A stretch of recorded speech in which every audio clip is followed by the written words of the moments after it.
Hi friends, welcome to Unacademy. मैं हूँ प्रिया Verma, MPPSC 2017 rank 4 और साथ ही मैंने मेंस के एग्ज़ाम में भी टॉप किया है। आज मैं आपको इस वीडियो में बताऊंगी कि कैसे सिलेबस को कंप्लीट करना है, जो कि बहुत ज़रूरी होता है मेंस के एग्ज़ाम के लिए। तो आइए हम शुरू करते हैं। देखिए, पेपर 3 में आपके पास 4 चीज़ें होती हैं। सबसे पहला जो सेक्शन रहता है वो रहता है साइंस का। तो साइंस से संबंधित आप देखिए, यहाँ पर आपको 3, अब साइंस भी एक पूरा सब्जेक्ट है। अगर हम देखें तो उसमें फिजिक्स है, उसमें केमिस्ट्री है, उसमें बायोलॉजी है। तो तीनों सेक्शन को अलग अलग तरीके से तैयार करना है। तो जो फिजिक्स वाला सेक्शन होता है उसमें से मुख्यतः 1 या 2 क्वेश्चन 6 मार्क के पूछे जाते हैं। और जो केमिस्ट्री वाला सेक्शन होता है उसमें से भी कभी 6 मार्क का पूछा जा सकता है, लेकिन बायो वाला जो सेक्शन में उसमें से ज़्यादा पूछा जाता है हमेशा। तो ज़्यादा जो हमारा एम्फेसिस रहेगा वो बायो वाले क्वेश्चंस पर रहेगा। और अगर हमें एक लुकआउट लेना है तो हम इसको पढ़ें अच्छे से। तो ये स्कोरिंग है, ये लगभग 40 से 45 नंबर का इसमें पूछा जाता है पूरे पेपर में। इसका जो रेशो रहता है वो 40 टू 45 मार्क्स का इसमें रहता है। तो देखिए, सबसे पहली चीज यहाँ पर दी है, हमारे आसपास व्याप्त पदार्थ, तत्व, यौगिक, मिश्रण, धातुएं, अधातुएं, कार्बन और इसके यौगिक, अणु, परमाणु, परमाणु की संरचना, रासायनिक अभिक्रियाएं, अम्ल, क्षार एवं लवण। तो देखिए, जो जो टॉपिक दिए हुए हैं सिंपल सा है। आप लूसेंट उठाइए और लूसेंट में इन चीजों के बारे में जितना भी दिया हुआ है वो सब कुछ पढ़ डालिए। अगर जैसे कि आपने रासायनिक अभिक्रियाएं उठाई और रासायनिक अभिक्रिया के अंदर अगर 2-3 पेज भी दिया है तो आपको पूरा पढ़ना है, क्योंकि अंदर से 3 मार्कर इसमें पूछा जा सकता है। ठीक है। उसके बाद अगर आप देखें तो यहाँ पर है जीव, जीवों के प्रकार, ऊतक, जीवन की इकाई कोशिका, जैविक क्रिया, चयापचय, नियंत्रण, सामंजस्य, प्रजनन, आनुवांशिकी एवं जैव विकास। तो इसके अंदर जितने भी टॉपिक, सब टॉपिक्स इसमें जितने भी हैं वो MP बोर्ड की बुक्स में आप देख सकते हैं या फिर NCERTs में देख सकते हैं। तो जितने भी टॉपिक आपको इसमें से रिलेटेड मिले वो सब आप पढ़ लीजिए। कोशिका आप सभी प्रकार की, जैसे कि जंतु कोशिका और पादप कोशिका में क्या डिफरेंस है वो, और क्या उसके अंदर के क्या क्या जो ऑर्गन्स होते हैं उनके बारे में, तो सब कुछ आपको पढ़ना है। उसके बाद फिजिक्स वाला जो सेक्शन है, गुरुत्वाकर्षण, गति, गति के जो नियम दिए हुए हैं, गति के नियम लिखाई है यहाँ पर अलग से, कार्य, ऊर्जा, प्रकाश, ध्वनि, तो ये आप सब लूसेंट में से कर सकते हैं। जितना भी दिया है लूसेंट में इनके बारे में जो चैप्टर्स में, वो पूरा पढ़ लीजिए। उसके बाद यहाँ से आपका शुरू हो जाता है मैथ्स वाला सेक्शन। तो मैथ्स में मैंने आपसे जैसा कि बताया था कि मैथ्स में ज़्यादातर 15 नंबर का एक क्वेश्चन तो पूछा ही पूछा जाता है।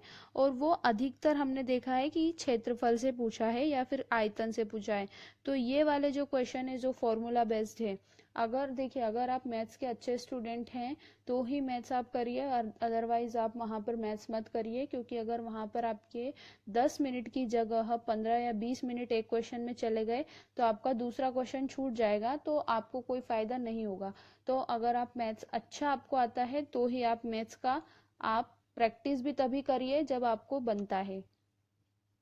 तो यहाँ पर जो अंक और उनसे संबंधित संभाविता मतलब प्रोबेबिलिटी, आंकड़ों का प्रबंधन, यहाँ पर कोई चार्ट दे देंगे या फिर कोई ग्राफ दे देंगे और उससे रिलेटेड फिर आपको 10-15 क्वेश्चन दे देंगे तो वो सॉल्व करने होते हैं।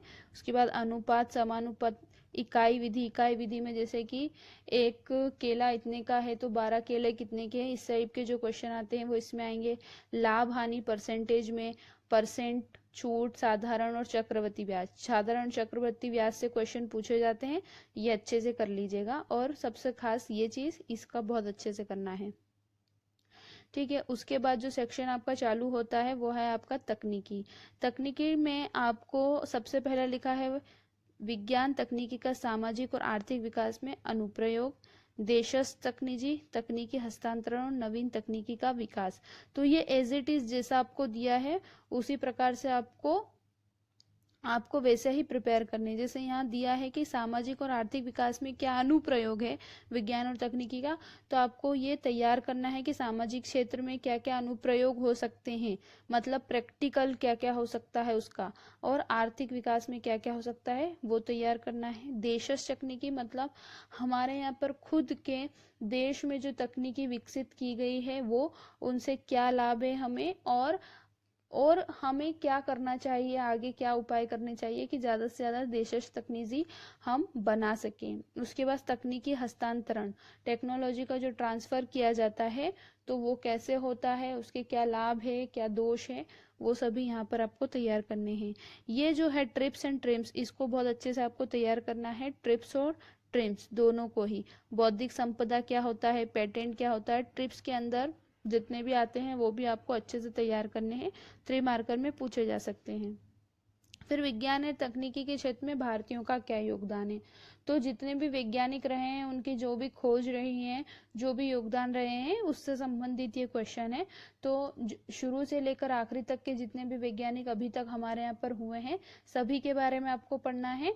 अब ऐसा नहीं पढ़ना है आपको कि आपने किसी का लिया और कोई भी एक वैज्ञानिक उठाया और उसमें ये देखने लगे कि इनका जन्म क्या हुआ है, इनकी शिक्षा क्या हुई है, ऐसा नहीं। आपको सिर्फ योगदान पढ़ना है।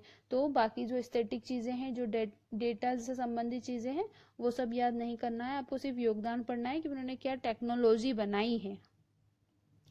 उसके बाद विकासशील तकनीकी, नवीन तकनीकी, जैसे सूचना संचार तकनीकी। सूचना संचार तकनीकी का हमारी ज़िंदगी में क्या महत्व है, कौन कौन सी है, जैसे 1G 2G 3G 4G, ठीक है, मोबाइल क्या होता है, इंटरनेट क्या होता है, कंप्यूटर क्या होता है, उसके बाद ब्लूटूथ, और जितनी भी टेक्नोलॉजी से संबंधित जितनी भी टर्मिनोलॉजी है वो आपको इसके अंदर तैयार करनी पड़ेगी।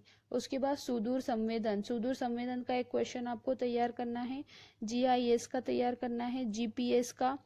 फिर जैव प्रौद्योगिकी मीन्स बायोटेक्नोलॉजी, इससे संबंधित जितने भी क्वेश्चन है, जैसे इसके अंतर्गत आपको तैयार करना है कि स्टेम सेल क्या होता है, स्टेम सेल के टाइप क्या होते हैं, क्लोनिंग क्या होता है, क्लोनिंग का क्या प्रोसेस है, उसके बाद टिश्यू कल्चर क्या होता है, इसके क्या अनुप्रयोग है हमारी ज़िंदगी में, और आप देख सकते हैं BT क्या होता है, ट्रांसजेनिक फसल क्या होती है, जेनेटिक फसल क्या होती है, गोल्डन राइस, बायोडीजल, जितने भी जो जैव प्रौद्योगिकी से संबंधित जितने भी टर्मिनोलॉजी आते हैं, जैव उर्वरक, तो इनसे संबंधित सभी चीज़ें आपको यहाँ पर तैयार करनी पड़ेंगी।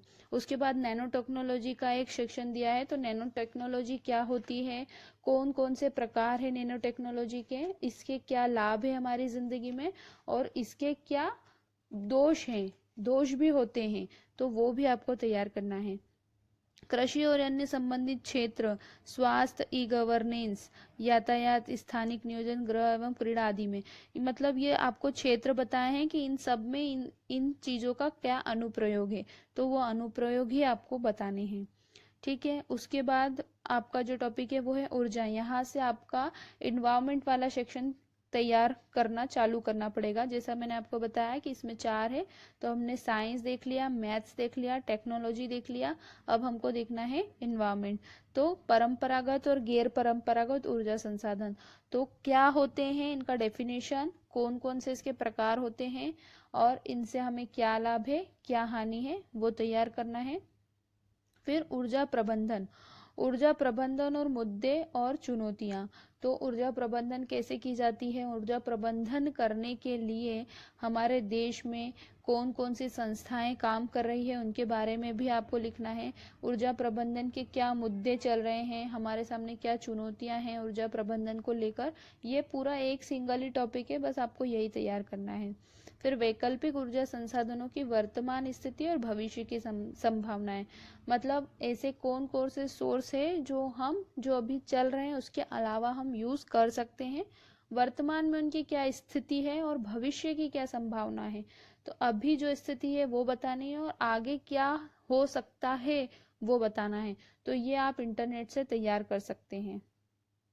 उसके बाद पर्यावरण एवं धारणीय विकास मीन्स पर्यावरण को ध्यान में रखते हुए हम विकास कैसे करें, सस्टेनेबल डेवलपमेंट कैसे करें, पर्यावरण को ध्यान में रखते हुए हमें धारणीय विकास की ओर जाना है। तो ये पूरा आप 15 मार्कर में एक क्वेश्चन तैयार करके रखिए। फिर पर्यावरणीय क्षरण कारण प्रभाव निदान, ये एक 15 नंबर में तैयार करिए कि पर्यावरणीय क्षरण पहली बात तो होता क्या है, क्यों हो रहा है, क्या कारण है, उसके होने के कारण क्या प्रभाव पड़ रहे हैं और कैसे इनसे निपटा जा सकता है। फिर ये जो पॉइंट है ये इम्पोर्टेंट है कि पर्यावरण संरक्षण की विधियां, नीतियां और नियामक ढांचा।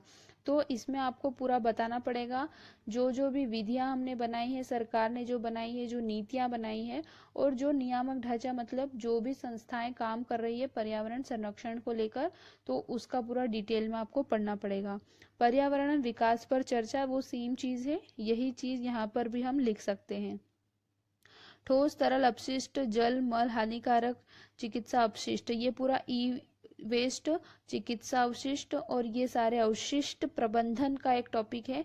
तो कैसे अवशिष्ट प्रबंधन करें, तो उसको डिवाइड करेंगे हम कि ठोस अपशिष्ट प्रबंधन, ठोस में हम कैसे प्रबंधन करेंगे, तरल होगा तो कैसे करेंगे, उसके बाद ई वेस्ट हुआ तो कैसे करेंगे। तो ये चीज को आप एक टॉपिक को पूरा तैयार कर लीजिए कि कैसे करना है। जलवायु परिवर्तन कारण और निदानात्मक उपाय, तो जलवायु परिवर्तन क्या होता है, क्यों हो रहा है और कैसे बचा जा सकता है। तो यही जो कारण यहाँ पर है वही कारण आप यहाँ पर भी लिख सकते हैं, वही उपाय आप यहाँ पर लिख सकते हैं, सिर्फ ये जो डेफिनेशन है वो चेंज करना है हमको। पर्यावरणीय छाप, इससे निपटने की रणनीतियां, ये आपका जो लास्ट टॉपिक है वो रहेगा। तो पर्यावरणीय छाप क्या होती है वो आपको बताना है और उससे निपटने की क्या रणनीति हो सकती है वो बताना है। तो ये जो पेपर है ये बहुत ज़्यादा लॉन्ग नहीं है, तो ये शॉर्ट में आप इसको कंप्लीट कर सकते हैं। और ये जो पर्यावरण वाला सेक्शन है इसको अगर आपने एक बार अच्छे से पढ़ लिया तो पूरा सेक्शन आपका कवर हो जाएगा और बहुत सारी कॉमन चीज़ें हैं जो आप सभी में लिख सकते हैं। तो इस तरीके से आपका ये वाला जो सेक्शन है वो तैयार हो जाएगा। Thank you so much.